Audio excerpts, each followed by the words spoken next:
My next guest was on Mad TV and co-starred in such films as Office Space and Drumline. Well, starting next Friday, he can be seen in the new thriller Primeval. Please welcome Orlando Jones.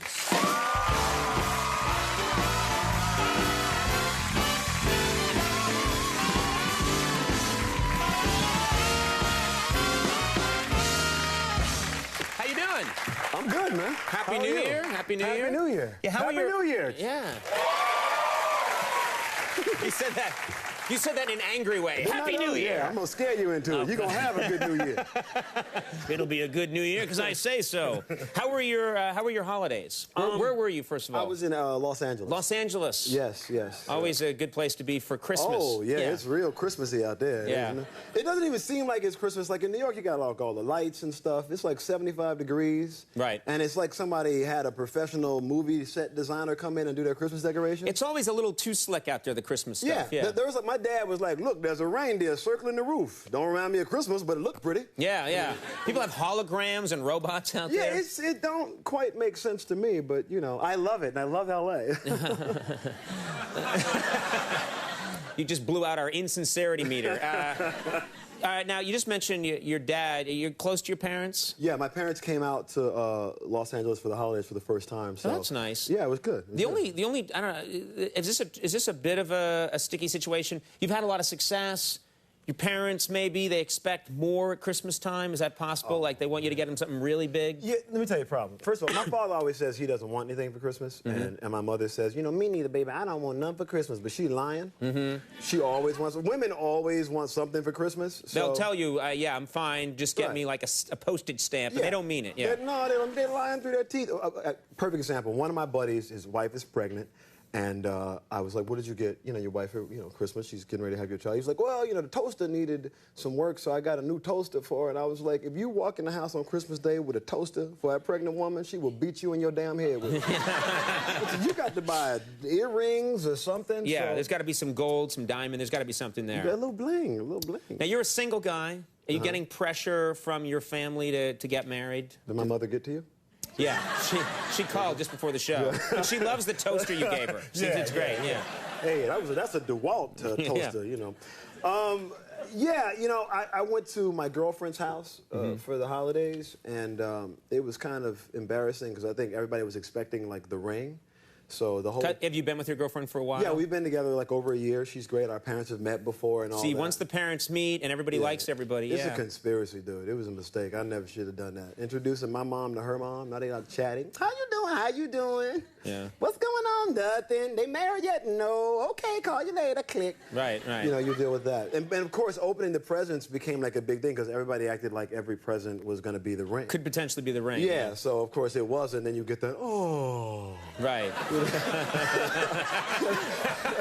That's great. It was and then maybe it's something that starts to look like a ring, you know, and oh, no, it's not. She's opening the present. It's almost there. She's tearing it away. This could be it. Oh, it's a sweater. So, you know, my mother was literally like, oh, that's cute, too. Yeah. You know, so. It's a problem. It was. You got to straighten that out. Are you getting pressure? I've been married for several years now. Yeah, I've been married 5 years, so yeah, there's no pressure on me anymore. There's different kinds of pressure. You're not getting any pressure, and you've been married for 5 years? Do you have kids? Yeah, How many kids you have? I have 2 kids. You're not getting pressure? I'm not getting pressure to get married again from anybody. You sure? Yeah. Her in-laws are like, please marry someone else. You horrible, horrible man. My friends put pressure. I put pressure on my married friends. I'm like, I hate her. Marry somebody else. That's the pressure I'm asking you about. I've fortunately avoided that pressure for now. Yeah. Okay, all right. All the Your friends aren't like, we yes, don't they know. do. Okay, Yeah, it's all good. Just checking. Now, I want to ask you about this film, Primeval. This was shot in South Africa? Yes. Had you been to South Africa before? Did you like shooting there? It was interesting. I think there are approximately 47 million black people in South Africa. However, I was the only one on this film set. Right. So, it's true. I came in, my stand-in for the movie was a 5'5" blonde girl with blue eyes. What? I'm not joking. I was like, can y'all not find anybody here that can be my stand-in? And they were like, no. We're sorry, so sorry. So sorry. She's great. She's fantastic. She's the one. 47 million black people. You can't find one to help a brother out? Right. That was my experience in South Africa. I mean, the people were nice, and that was pretty and cool. They were painting a black guy when I came to work one day. What? Painting a black man. I came in, there was a tall white guy who was supposed to be a stunt driver on the movie. They had a spray paint gun out, and they were spray painting this man black. I swear to God. And I was like, what? I'm not joking. I was like, why are people acting like this is normal? Yeah, yeah. They were spray painting this guy black, and I was like, you couldn't find one black stunt driver anywhere in South Africa? No, so sorry. He said, can't find anyone. No.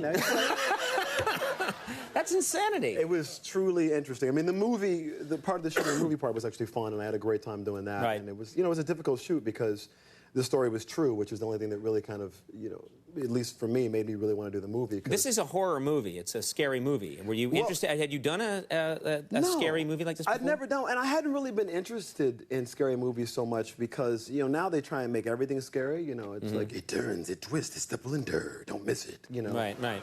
So I was like, it's a blender. What are you talking about? So this movie really... I thought The Blender was a good movie. It really surprised me, to be honest with you. That grapefruit had it coming. Hey, when you get to them high speeds, that was crazy, like a tornado. But I think what intrigued me most is that the story was true. I didn't really believe that there was, some serial killer on the loose, and that no one had caught. I kind of thought, are you serious? And as we filmed the movie, there were actually people who were from Burundi, where the movie actually takes place, who had lost uncles and aunts, to the killer. So, and that made it, made me play the character a little different and take it a little bit more seriously because it was so close, to home for them. Sure. This was also, there's a lot of water sequences in this film.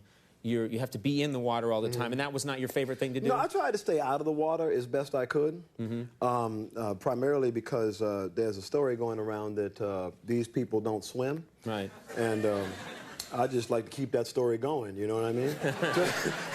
Do you not swim yourself? I do swim, but I don't know how much I like swimming in water in Africa. You know what I'm saying? Right, I gotcha. My theory is this: if you are out in the ocean and a shark bites you, you got what you were supposed to get. If you really want to swim, go to a pool. That's what they make pools for. Is it not? It is like 3/4 of the world is the water. You're saying we can't go in it at all. You can go in it. Just put on a scuba diving equipment and get a knife and then go down there with some protection. Right. Yeah. In the cage, you like going? Would you go in the water if you were in the shark cage? You've done that? I've scuba dived and done that. It was just, you have to understand that throughout the course of this movie, all we kept hearing about was this thing that's killing people. Okay? Right. And it's at large and it's real. Okay. Right. Then I met people who were telling me that this is absolutely the truth. They lost a family member and they're very serious. Right. And then the director says, hey, I got an idea, Orlando. Why don't you run through the jungle? And when you're done that, why don't you go dive in the water? Oh, hell no. I don't think so. It's just not happening. Yeah, that just did not That's seem where like your a good agent idea. needs to make a call. Exactly. Primeval opens next Friday. Orlando, thanks for stopping by. Thank you. Good to have you here. Always a pleasure. Orlando Jones, we're going to come back. John Pizzarelli, stick around.